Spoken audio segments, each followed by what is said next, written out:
Baiklah, Assalamualaikum warahmatullahi wabarakatuh. Pada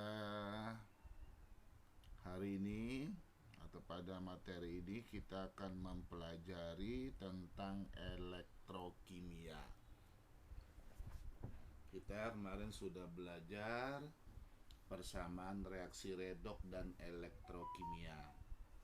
Kali ini kita akan membahas tentang elektrokimia. Apa itu elektrokimia? Elektrokimia adalah ilmu yang berkaitan dengan listrik, elektro. Ya, elektro itu listrik, kimia itu adalah reaksi kimia. Jadi elektrokimia adalah ilmu yang berkaitan dengan listrik dan reaksi kimia.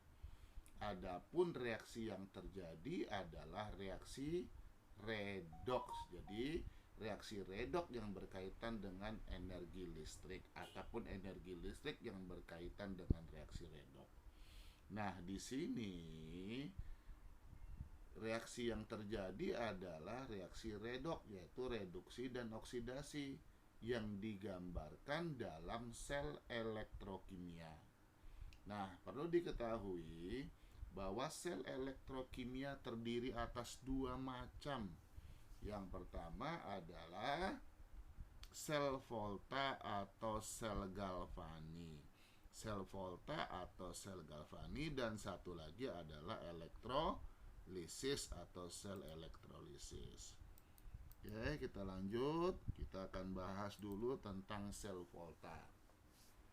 Perlu kamu ketahui bahwa sel Volta atau sel Galvani adalah sel elektrokimia yang dirancang untuk menjadikan suatu reaksi redoks spontan menghasilkan energi listrik. Jadi perlu diketahui bahwa reaksi redoks spontan menghasilkan energi listrik itu adalah sel Volta, atau dapat disimpulkan adalah reaksi kimia dapat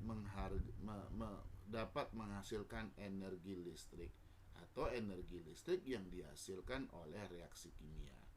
Nah, terbentuknya arus listrik dari reaksi kimia ini ditemukan oleh dua orang ahli kimia, yaitu dari Italia yang bernama Alessandro Giuseppe Volta dan Luigi Galvani.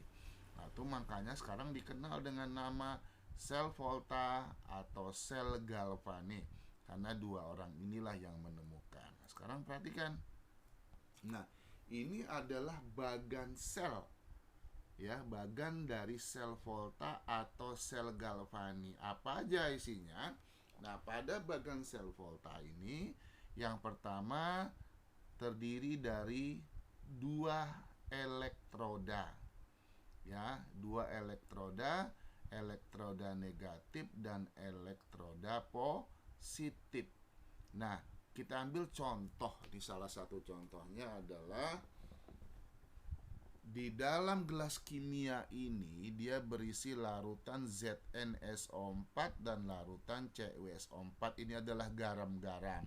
Nah, garam-garam ini di dalam larutan dia akan terion menjadi ion Zn2+, menjadi ion ZnSO, menjadi ion SO4 2-. Begitu juga Cu2+ dan SO4 2-, di mana ke dalam larutan itu dimasukkan elektroda yang logamnya sejenis dengan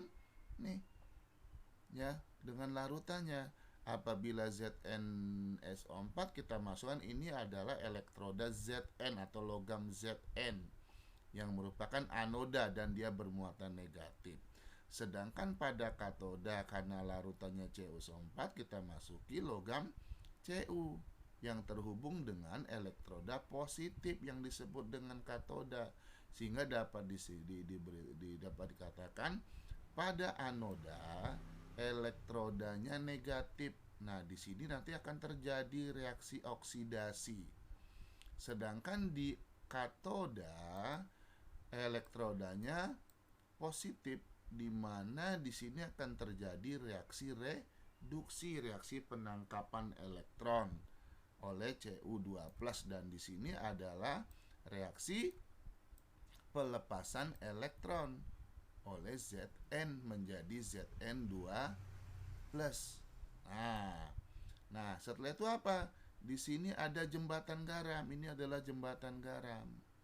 Ini adalah jembatan garam. Jembatan garam ini berisi apa? Berisi garam-garam yang dimasukkan ke dalam gel atau agar-agar. Ini labu U atau tabung U yang dicelupkan, di mana di sini ditutup oleh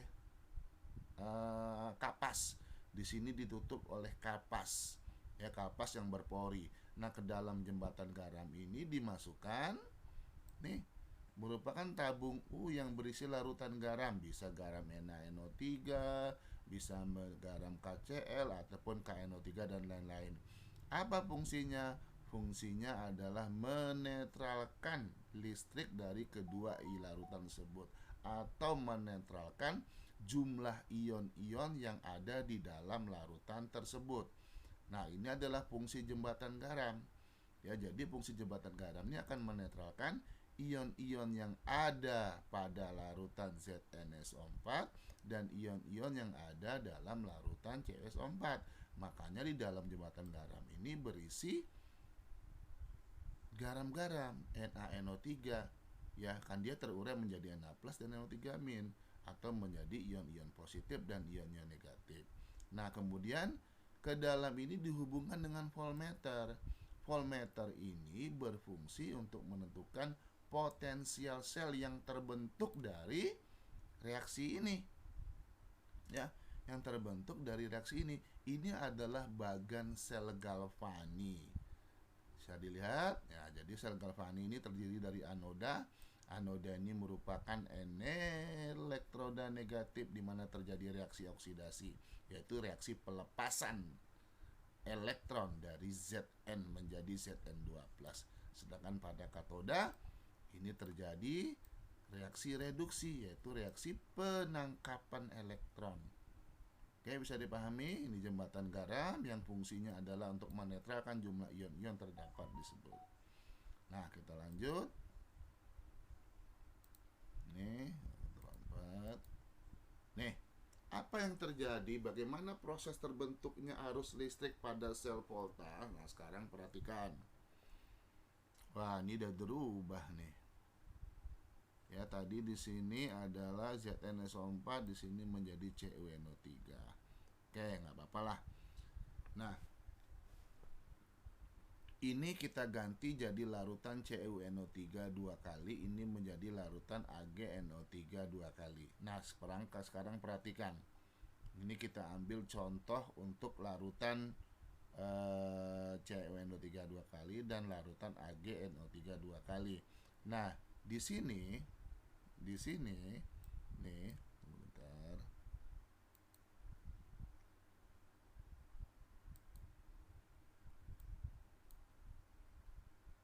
Oke. Nih, ini logamnya pada anoda.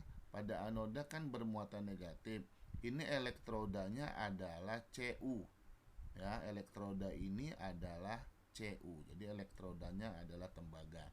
Sedangkan di sini elektrodanya adalah perak. Jadi berbeda. Ya, di sini elektrodanya adalah Cu, logam Cu. Di sini adalah elektrodanya adalah logam perak. Nah, sekarang kita lihat apa yang terjadi reaksinya. Nah, perhatikan.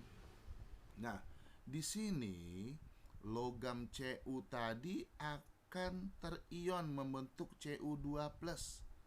Ya.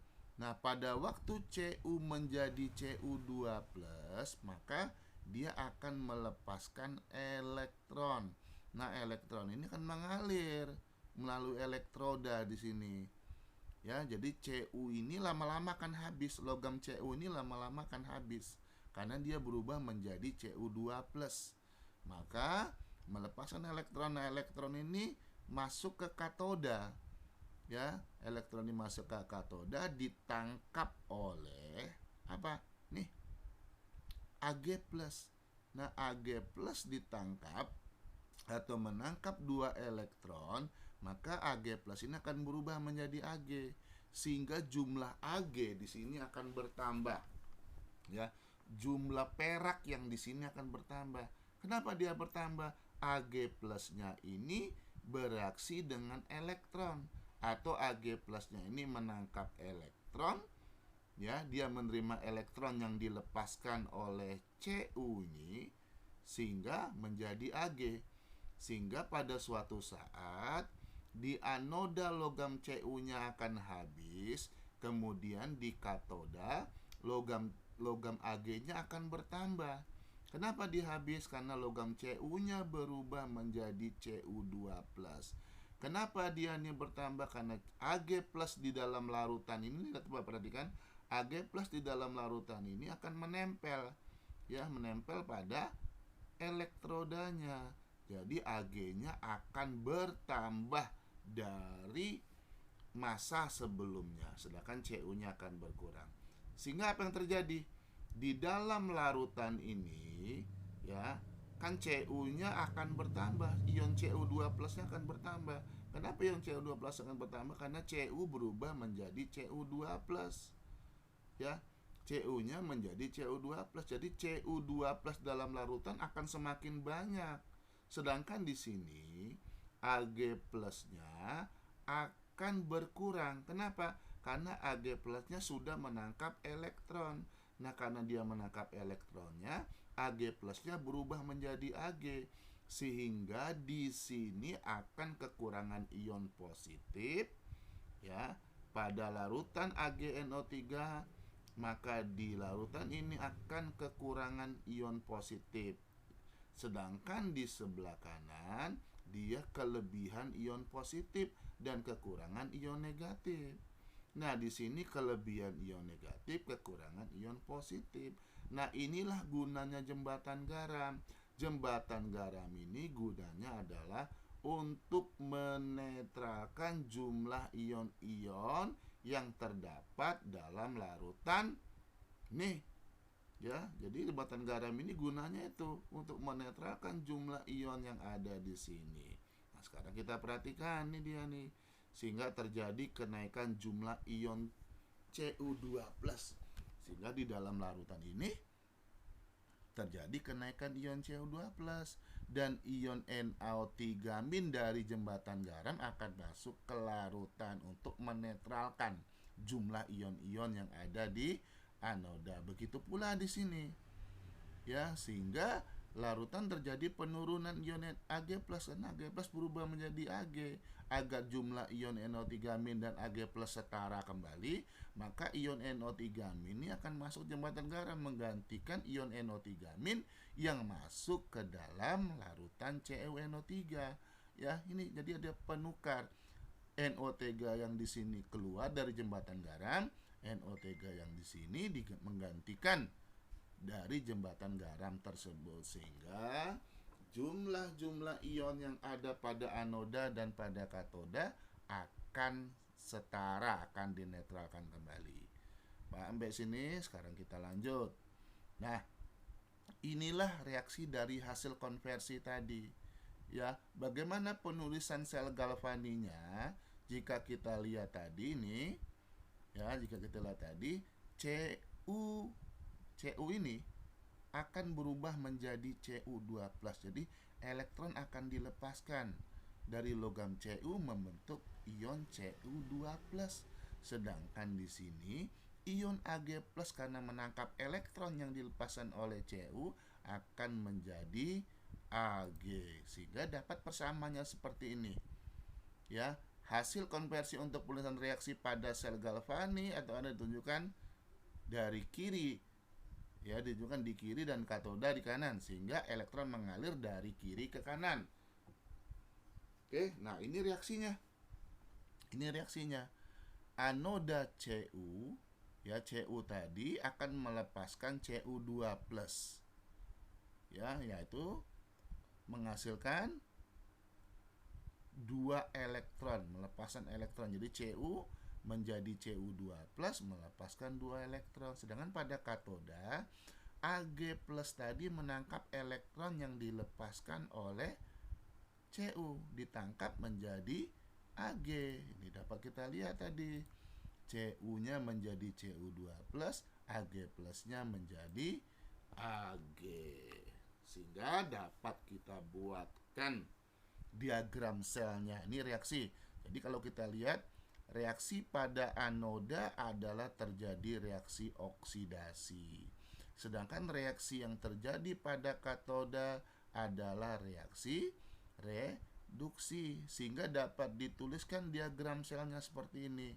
Nah, diagram selnya ini Cu menjadi 2+, ini yang titik 2 ini adalah jembatan garam, Ag+ menjadi Ag. Ingat ya, jangan sampai salah, yang sebelah kiri adalah reaksi oksidasi dan sebelah kanan terjadi reaksi reduksi. Nah, sekarang kita lihat, pada waktu ini kita gerakan, ini terjadi. Ya, pada ampere meter tadi akan bergerak, akan menghasilkan arus listrik. Dan arus listrik ini akan berhenti apabila jumlah Cu pada elektrodanya habis. Oke, bisa dipahami? Nah, jadi dari reaksi kimia ini akan menghasilkan energi listrik. Nah, inilah energi listrik yang dihasilkan dari reaksi kimia tadi. Nah, ini dia. Kita lanjut. Nah, potensial listrik yang dihasilkan oleh suatu sel volta disebut dengan